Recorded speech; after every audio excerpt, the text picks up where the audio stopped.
ये असंतुलन क्या बढ़ता चला जाएगा? क्योंकि देखिए आफ्टर ऑल एक बिजनेस है रियल एस्टेट का।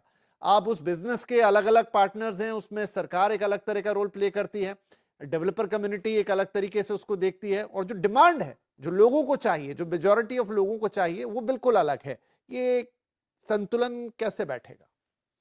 अफोर्डेबल हाउसिंग का जो ड्रॉप है वो तो पिछले कुछ सालों से हम भी देख रहे हैं। इनफैक्ट पोस्ट कोविड तो अफोर्डेबल हाउसिंग में कोई ऐसा उछाल आया ही नहीं।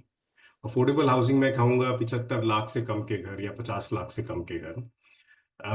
ये जनरली आपका डोमिनेंट रहा 2014 से लेकर 2019-2020 तक, क्योंकि उस टाइम पे जो सरकार थी वो काफी फोकस कर रही थी प्रधानमंत्री आवास योजना के तहत कि प्राइवेट बिल्डर्स के साथ पार्टनर किया जाए और अपने एंड पे भी प्रोजेक्ट्स लॉन्च किए जाए या लैंड प्रोवाइड किया जाए या फंडिंग प्रोवाइड करी जाए, तो एक काफी सर्ज हुआ।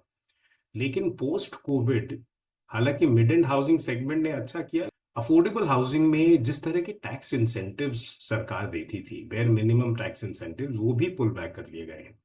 तो जो डेवलपर्स पार्टिसिपेट करते थे उन्हें 100% अपने प्रॉफिट्स में टैक्स रिबेट मिलता था, वो 2017 या 2018 में पुल बैक कर दिया गया।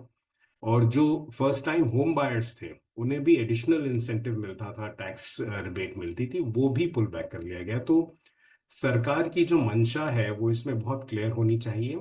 हालांकि जब ये सरकार फिर से चुन के आई थी तो उन्होंने कहा कि अफोर्डेबल हाउसिंग पर एक रिन्यूड फोकस होगा पीएमएवाई के अंदर। सो आई होप कि आने वाले कुछ महीने में सरकार रेडी रेकनर रेट्स, आपके circle rates perspective across cities, state governments के साथ बैठकर एक कॉन्फिडेंस बिल्डिंग मेजर या एक सीरीज ऑफ इंसेंटिव्स ऑफर करें। क्योंकि अगर आप लार्जर कॉन्टेक्स्ट देखें, अफोर्डेबल हाउसिंग ड्रॉप इसलिए भी हुआ है क्योंकि आपके इंटरेस्ट रेट्स बहुत बढ़ गए पिछले 2 साल में। हम्म, हम्म, और जो ईएमआई आपकी 22-23 हज़ार पे आती थी वो 35-36 हज़ार महीने की हो गई, और उस सेगमेंट के लिए ये अनसस्टेनेबल हो गया।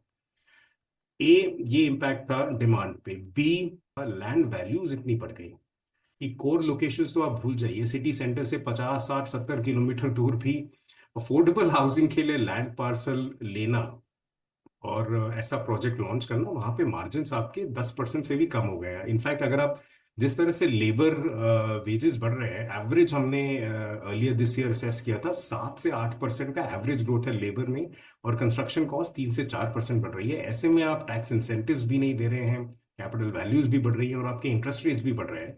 तो ये डबल ट्रिपल वैमी था उस सेगमेंट के लिए।